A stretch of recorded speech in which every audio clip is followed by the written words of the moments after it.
एकदम बिंदास होंगे और साथ ही बहुत अच्छे से आप लोग अपनी पढ़ाई को कर रहे होंगे। तो दोस्त क्या होगा इस क्वेश्चन का साथी बिल्कुल सही जवाब देखिए। एक समकोण त्रिभुज में यदि कर्ण एक भुजा से 4 इकाई बड़ा है, मेरे भाई एक समकोण त्रिभुज है, ये जो कर्ण है ना ये एक भुजा से 4 इकाई बड़ा है। अगर एक भुजा x है तो इससे 4 इकाई बड़ा है, तो क्या ये x + 4 हो जाएगा।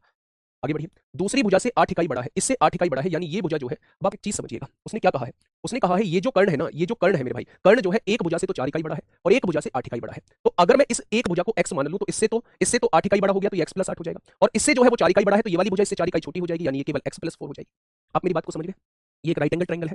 राइट एंगल ट्रायंगल में उसने कहा है जो कर्ण जो है वो हाइपोटेनस जो है वो एक भुजा से 8 इकाई बड़ा है, तो ये अगर x है तो ये x + 8 हो जाएगा, और दूसरी भुजा से 4 इकाई बड़ा है, तो अगर ये 4 इकाई बड़ा है तो ये वाली भुजा इससे 4 इकाई छोटी होगी, तो 4 इकाई मैंने घटा दिया, तो ये x + 4 आपके सामने हो जाएगी। ठीक है, तो त्रिभुज का क्षेत्रफल वो आपसे पूछना चाह रहा है। तो मेरे प्यारे दोस्त आप मुझे बताइएगा इस क्वेश्चन को सॉल्व कैसे करेंगे। ध्यान से सुनिएगा मेरे प्यारे भाई, ध्यान से सुनिएगा मेरे प्यारे दोस्त। आप लोग पाइथागोरस थ्योरम जानते होंगे, जानते हैं क्या? आपने कहा बिल्कुल जानते हैं। कर्ण का स्क्वायर, कर्ण क्या है, x + 8 का स्क्वायर, वो बराबर आएगा लंब के स्क्वायर के, x + 4 के स्क्वायर के, प्लस बेस के स्क्वायर के, प्लस आधार के स्क्वायर के। यही तो आएगा मेरे भाई।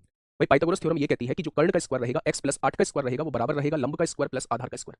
अब यहां से सॉल्व करने की कोशिश करिए। a square plus b square plus 2ab हो गया इसका फॉर्मूला, बराबर a square plus b square plus 2ab हो गया। और यहाँ क्या है मेरे प्यारे दोस्त, यहाँ क्या है, यहाँ एक्स स्क्वायर आप लोगों को दिया हुआ है, क्या? अच्छा, यहाँ से देखेंगे एक्स स्क्वायर से एक्स स्क्वायर कट जाएगा। अब इसको इधर लेके आइए, एक्स स्क्वायर 8x, ये माइनस का 16x, 8x में से 16x जाएगा, माइनस का 8x बचेगा, और 16 में से 64 जाएगा, माइनस का 48 बचेगा। क्या ये आ चुका है? मैं आपसे ये कहने की कोशिश कर रहा हूं कि अब इसके फैक्टराइजेशन कर लीजिए, यानी कि क्वाड्रेटिक इक्वेशन आपके सामने बन चुकी।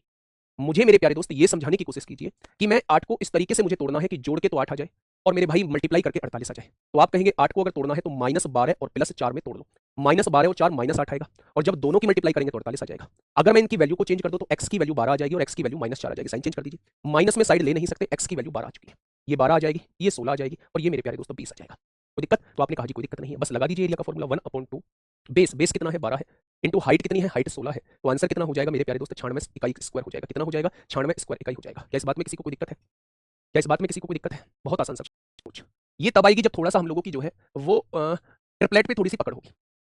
ध्यान से सुनिए मेरे प्यारे दोस्त, ये आपको एक राइट एंगल ट्रायंगल दिया हुआ था, ये आपको राइट एंगल ट्रायंगल दिया हुआ था, ध्यान से सुनना। उसने कहा है कर्ण जो है, ये वाली भुजा जो है इससे 8 सेंटीमीटर ज्यादा है, अगर ये x है तो ये x + 8 हो जाएगी। दूसरी वाली भुजा से 4 यूनिट ज्यादा है, तो इससे 4 यूनिट ज्यादा है, तो ये वाली भुजा इससे 4 यूनिट कम रहेगी, x + 4 हो जाएगी। आप एक चीज देखिए, जब भी दोनों का डिफरेंस बराबर हो, यहां और यहां में डिफरेंस कितने का 4 है, यहां और यहां में डिफरेंस कितने का 4 है मेरे भाई, जब भी ये डिफरेंस बराबर हो तो मेरे प्यारे दोस्त आप लोग जो है एक ट्रिपलेट याद रखिए, 3 4 5 रख लिया। अब 4 4 का डिफरेंस है, 4 डिफरेंस बनाने के लिए 4 की गुणा यहां कर दीजिए, जितने का डिफरेंस हो उतने की गुणा कर दीजिए, तो एक भुजा 12 आ जाएगी, एक भुजा 16 आ जाएगी और एक भुजा 20 आ जाएगी। सबसे छोटी भुजा 12 होगी, उससे बड़ी भुजा 16 होगी, उससे बड़ी भुजा 20 हो जाएगी। हो गया ना 4 4 का डिफरेंस, हो गया ना 4 4 का डिफरेंस। तो आपने कहा जी बिल्कुल हो गया, बस लगा दो area 1/2 base into height, base दिया है 12 और हाइट दी है 16, तो आंसर कितना आएगा, 96 इकाई स्क्वायर आपके सामने क्वेश्चन का जवाब आ जाएगा। ठीक है, ठीक है। आगे बराबर होता है तो ये हर किसी में लग जाएगी, जब डिफरेंस बराबर होता है तो ये हर किसी में लग जाएगी। एक समकोण त्रिभुज है, एक समकोण त्रिभुज है जिसकी भुजा 5 12 और 13 दी हुई है, और आपसे पूछा है इसके अंदर बने वृत्त की त्रिज्या बताइए। तो क्या मैंने आपको बताया है कि जब भी समकोण त्रिभुज के अंदर बने वृत्त की त्रिज्या आपसे पूछी जाए तो परपेंडिकुलर में बेस जोड़ना, उसमें से हाइपोटेनस घटा के 2 से डिवाइड कर देना, और अगर आप लोगों से यहां बाहर बने वृत्त की रेडियस पूछी जाए तो हाइपोटेनस को आधा कर देना, ये बाहर बने वृत्त की रेडियस होती है। मेरे प्यारे भाई अब ध्यान से सुनना, परपेंडिकुलर कहते हैं मेरे भाई लंब को, ये होता है परपेंडिकुलर यानी लंब होता है, ये होता है बेस यानी कि आधार होता है, और सबसे बड़ी भुजा को हाइपोटेनस यानी कि कर्ण बोलते हैं, कर्ण बोलते हैं मेरे भाई। तो अंदर बने वृत्त की त्रिज्या निकालने का तरीका होता है, परपेंडिकुलर में बेस जोड़िए, 5 और 12 जोड़िए, कितना हो जाएगा 17, उसमें से हाइपोटेनस को घटा दीजिए और 2 से डिवाइड कर दीजिए, 17 में से 13 जाएगा, 4 बचेगा, 4 को 2 से डिवाइड करेंगे तो अंदर बने वृत्त की रेडियस जो है वो कितनी आ जाएगी, तो आ जाएगी। लेकिन अगर बाहर बने वृत्त की रेडियस निकालनी हो तो केवल हाइपोटेनस को आधा करना होता है, 13 को आधा करेंगे तो बाहर बने वृत्त की रेडियस कितनी आ जाएगी, 6.5 सेंटीमीटर आ जाएगी। तो इन दोनों चीजों को आप लोग याद रखिएगा। अगर कोई राइट एंगल ट्रायंगल है तो उसके अंदर बने वृत्त की त्रिज्या निकालने का तरीका p + b - h/2 होता है, लंब प्लस आधार माइनस कर्ण बटे 2 होता है, और बाहर बने वृत्त की रेडियस निकालने का तरीका जो होता है वो हाइपोटेनस का हाफ, ये भी लग जाएगा डिपेंडेंस, 3 4 5 का ट्रिपलेट होता है। ठीक है, उसने पूछा इसके परिवृत्त की त्रिज्या बताइए, यानी बाहर बने वृत्त की त्रिज्या बताइए। अभी बता के आया हूं हाइपोटेनस का हाफ होगा, हाइपोटेनस 5 दिया हुआ है, उसी का आधा कर देंगे तो 5/2 5/2। अच्छा, परिवृत्त का क्षेत्रफल पूछ रहा है, परिवृत्त का क्षेत्रफल पूछ रहा है बच्चे। तो मेरे प्यारे दोस्त ये हमने क्या निकाल दिया, ये बाहर बने वृत्त की रेडियस निकाल दी हमने 5/2। आपसे रेडियस नहीं पूछी गई है, आपसे इस सर्किल का एरिया पूछा गया है, तो पाई r स्क्वायर होता है, पाई ऐसे ही रहने दीजिए, r स्क्वायर यानी 5 का स्क्वायर 25 होगा और 2 का स्क्वायर जो है वो 4 हो जाएगा, तो 4 6 24 होगा, 4 दूनी 8 होगा, 4 पंजे 20, आंसर कितना हो जाएगा 6.25 पाई सेंटीमीटर स्क्वायर हो जाएगा। ठीक है, क्या ये बात समझ में आ गई? तो आप कहेंगे जी बिल्कुल आ गई। समकोण त्रिभुज मतलब एक एंगल 90 डिग्री का, ये भुजा बराबर होती है, मैंने आपको बताया भी था। अगर ये ए है तो ये a√2 हो जाएगी। खोलिए कॉपी को जहां मैंने समद्विबाहु समकोण त्रिभुज पढ़ाया है। क्वेश्चन ने कहा है कि उसका परिमाप जो है वो इतना दिया हुआ है, परिमाप होता है भाई दोनों भुजाओं, तीनों भुजाओं को जोड़ दो, a और a को जोड़ा 2a आ गया, और इसमें a√2 जोड़ते हैं तो ये परिमाप आ जाता है। उसने परिमाप कितना दिया है, उसने परिमाप जो है वो मेरे प्यारे दोस्त इतना दिया है क्या? अगर मैं यहां से दोनों जगह से a कॉमन ले दूं तो यहां क्या बचेगा, 2 बचेगा, यहां क्या बचेगा, √2 बचेगा। ठीक है, और यहां देखेंगे मेरे प्यारे दोस्त 4 2 + √2 है। क्या मेरे प्यारे दोस्त इससे ये कट जाएगा? क्या a की वैल्यू जो है वो 4 निकल के आ चुकी है? यानी कि मेरे प्यारे दोस्त, अगर मैं आपसे कहूं तो समद्विबाहु समकोण त्रिभुज की जो भुजा दी गई है वो 4 यूनिट दी गई है। ये कितनी हो जाएगी? 4√2 हो जाएगी। अब क्वेश्चन आपसे कहना चाह रहा है वर्ग सेंटीमीटर में इसका क्षेत्रफल कितना होगा। वर्ग सेंटीमीटर में इसका क्षेत्रफल कितना होगा? तो 1/2 बेस इंटू हाइट। बेस कितना है? 4 है। हाइट कितनी है? वो भी 4 है। यानी इसका एरिया कितना हो जाएगा? 8 सेंटीमीटर स्क्वायर हो जाएगा। कितना हो जाएगा मेरे प्यारे दोस्त? 8 सेंटीमीटर स्क्वायर हो जाएगा मेरे भाई। आयत यानी रेक्टेंगल। जितनी ज्यादा प्रैक्टिस कर लेंगे ट्रायंगल के अंदर, उतनी ही चीजें जो है वो आपके पास आती चली जाएंगी, उतना ही कॉन्सेप्ट आप लोगों का मजबूत होता चला जाएगा। क्या होता है जी आयत? बताइए क्या होता है आयत के बारे में मुझे बताइए बच्चे। वो जो होता है जिसकी आमने सामने की भुजा जो होती है वो बराबर होती है। अगर आयत की क्षेत्रफल की बात करेंगे तो वो लेंथ इंटू ब्रेथ होता है। आयत के विकर्ण की बात करेंगे तो √L² + B² होता है। और आयत के अगर परिमाप की बात करेंगे तो 2L + B होता है। यहां तक की बातें क्लियर हुई। क्वेश्चन यहां से बहुत कम देखने को मिलेगा। क्वेश्चन बेसिकली आपको रास्तों से देखने को आपसे कह सकता है भैया जी रास्ते का क्षेत्रफल कितना होगा। सबसे पहला क्वेश्चन इन्हें प्यार से समझ लीजिए, धीरे धीरे समझ लीजिए मेरे भाई। रास्ते का क्षेत्रफल कितना होगा? रास्ते से अलग जो शेष भाग बचा है, शेष भाग बचा है उसका क्षेत्रफल कितना होगा। रास्ते से अलग जो शेष भाग बचा है उसका क्षेत्रफल कितना होगा, वो आपसे ये पूछ सकता है। ठीक है, ध्यान से सुनो। अब आप एक बार फील कीजिए थोड़ा सा, वो आपसे क्या पूछना चाह रहा है? वो रास्ते का क्षेत्रफल, यानी वो इसका क्षेत्रफल आप लोगों से पूछना चाह रहा है। यही तो रास्ता है। क्या ये एक आयत के रूप में आप लोगों को नजर आ रहा है? तो आपने कहा जी बिल्कुल नजर आ रहा है। इसकी लंबाई कितनी है? इस रास्ते की लंबाई यहां से शुरू होती है, यहां पे खत्म होती है। यानी क्या मैदान की लंबाई के बराबर है? जितना बड़ा मैदान था उतना ही बड़ा रास्ता है। यानी इस रास्ते की लंबाई जो हो जाएगी वो मैदान की लंबाई के बराबर हो जाएगी। यानी जब कोई रास्ता इस लंबाई के समानांतर बना हो तो उस रास्ते की लंबाई जो होती है वो मैदान की लंबाई के बराबर होती है। और रास्ते की चौड़ाई कितनी दी हुई है? 4 दी हुई है। लंबाई की गुणा चौड़ाई में करोगे तो इस रास्ते का क्षेत्रफल कितना आ जाएगा? इस रास्ते का क्षेत्रफल 160 मीटर स्क्वायर आ जाएगा। कितना आ जाएगा? तो आप कहेंगे 160 मीटर स्क्वायर आ जाएगा। ठीक है मेरे भाई, रास्ते की लंबाई कितनी हो जाएगी? यहां से यहां तक जो मैदान की लंबाई होगी वही रास्ते की लंबाई हो जाएगी, और लंबाई में चौड़ाई की गुणा करोगे तो ये मैदान का क्षेत्रफल आपके सामने निकल के आ जाएगा। ठीक है, नीचे उसने दिया हुआ है शेष भाग का क्षेत्रफल क्या होगा, यानी जो ये बचा हुआ पार्ट है इसका क्षेत्रफल क्या हो जाएगा मेरे भाई। अब आपने कहा जी बचे हुए भाग का कैसे क्षेत्रफल, कौन से भाग की बात कर रहे हो? तो मैंने कहा मैं इस भाग की बात कर रहा हूं। इसका क्षेत्रफल कितना आ जाएगा? आपने कहा जी हमारी बात सुनो ध्यान से। मैंने कहा क्या? आपने कहा जी आप पूरे मैदान का क्षेत्रफल निकालो। मैंने कहा जी पूरे मैदान का क्षेत्रफल कैसे निकलेगा? तो आपने कहा लंबाई गुणा चौड़ाई। पूरे मैदान की लंबाई 40 है, पूरे मैदान की चौड़ाई 25 है। लंबाई की गुणा चौड़ाई में करेंगे तो पूरे मैदान का क्षेत्रफल 1000 मीटर स्क्वायर आ जाएगा। अगर इस पूरे मैदान के क्षेत्रफल में से मैं रास्ते का क्षेत्रफल घटा दूं, इस पार्ट को हटा दूं, तो शेष भाग का क्षेत्रफल आ जाएगा। रास्ते का क्षेत्रफल घटा दिया, 160 मैंने घटा दिया, तो मेरे भाई शेष भाग का क्षेत्रफल कितना आ जाएगा? 840 मीटर स्क्वायर आ जाएगा। ये दोनों बातें समझ में आई या नहीं? अगर ये दोनों बातें समझ में आ गई है तो एक बार थम्स अप। कितनी दी हुई है? 4 दी हुई है। तो रास्ते का क्षेत्रफल कितना हो जाएगा? 100 मीटर स्क्वायर हो जाएगा। कितने बच्चों का जवाब जो है वो 100 मीटर स्क्वायर आ चुका है। तो आपने कहा जी हमारा आ गया, बहुत बढ़िया। अब मुझे निकालना है शेष भाग का क्षेत्रफल। मैदान की लंबाई पूरी 40 थी, मुझे इस 40 में से 4 को काउंट नहीं करना है। मुझे इस 40 में से 4 को काउंट नहीं करना है। 40 में से 4 गया तो क्या मुझे लंबाई 36 को काउंट करना है?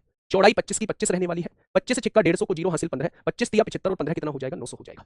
ठीक है मेरे भाई, तो ये दो रास्ते मैंने बताए। एक रास्ता वो बताया जो लंबाई के समानांतर हो, एक रास्ता वो बताया जो चौड़ाई के समानांतर हो। और मेरे भाई अब तीसरे टाइप का रास्ता आपके सामने आएगा जो लंबाई और चौड़ाई दोनों के समानांतर हो।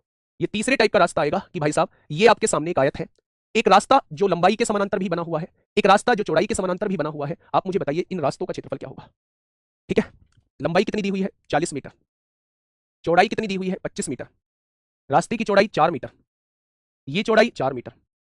अब कैसे निकालेंगे? मैंने दो भाग आपसे पूछे, मैंने दो क्वेश्चन आपसे पूछे कि जब दो रास्ते लंबाई और चौड़ाई दोनों के समानांतर हो, एक दूसरे को समकोण पर काटते हो, तो रास्तों का क्षेत्रफल क्या होगा।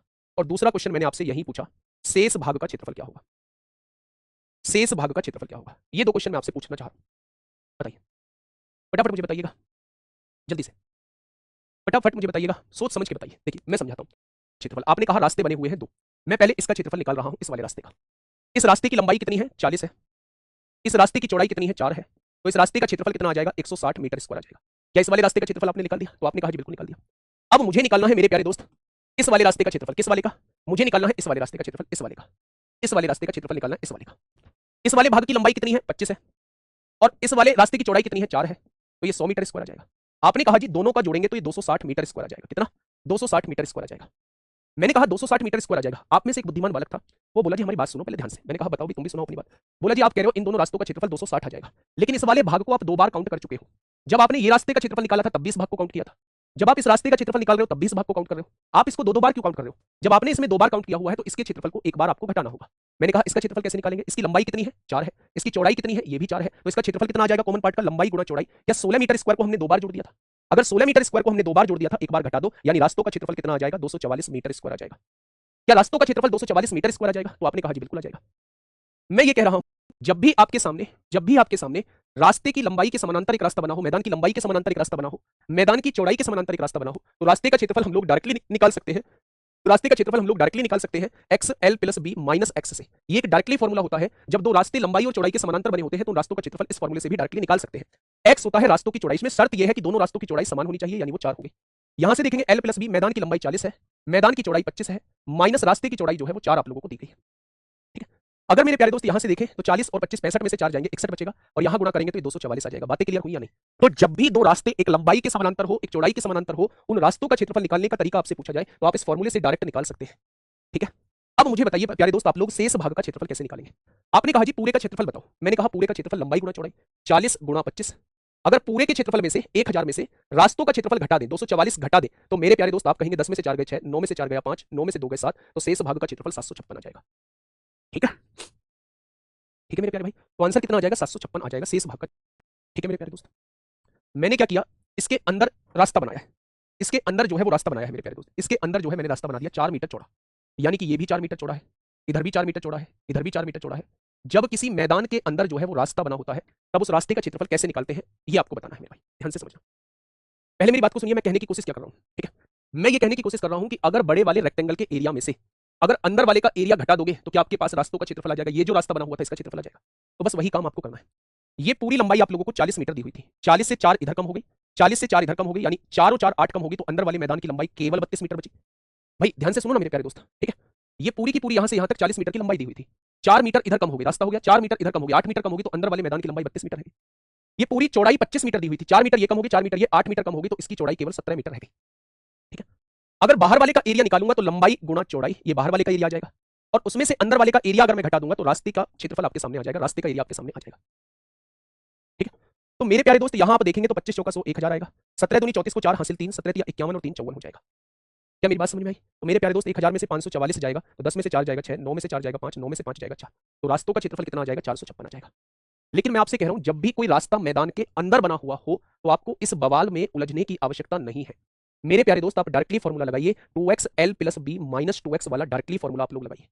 जब भी कोई रास्ता किसी मैदान के अंदर बना होता है तो उस रास्ते का क्षेत्रफल निकालने की डायरेक्ट अप्रोच ये है, डायरेक्ट अप्रोच ये है मेरे प्यारे दोस्त। आपने कहा 2 x क्या हो जाएगा? रास्ते की चौड़ाई 4 है, l क्या हो जाएगा? मैदान की लंबाई 40 है, b क्या हो जाएगा? मैदान की चौड़ाई 25 है, रास्ते की चौड़ाई 4 दूनी 8 हो जाएगा, तो ये हो जाएगा 8, 40 और 25 65, 65 में से 8 जाएंगे 57 बचेगा, तो 8 7 56 को 6 हासिल लगे 5, 8 5 40 और 5 45 हो जाएगा। तो आपके सामने एरिया निकल के आ गया। तो आप इस अप्रोच को याद रखेंगे, जब भी रास्ता अंदर बना 25 मीटर चौड़ाई है, रास्ता जो है वो इस बार बाहर बना हुआ है, यानी इसका क्षेत्रफल मुझे निकालना है, तो बस मेरे प्यारे दोस्त यहाँ माइनस की बजाय प्लस लगा दीजिए, 2xl + b + 2x हो जाएगा।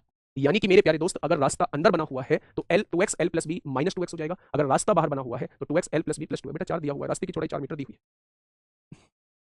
ठीक है, तो मेरे प्यारे दोस्त यहाँ x क्या है? रास्ते की चौड़ाई 4 मीटर है, 4 मीटर है, मैदान की लंबाई 40 मीटर है, मैदान की चौड़ाई 25 मीटर है, और 4 दूनी 8 यहाँ हो जाएगा, ये 8 हो चुका है, 65 और 8 कितना हो जाएगा? 73, 8 तिया 24 को 4 हासिल लगे 2, 8 7 56 और 2, 8 7 56 और 2 कितना हो जाएगा? 58 हो जाएगा। इतने बच्चों का जवाब 584 आ चुका है।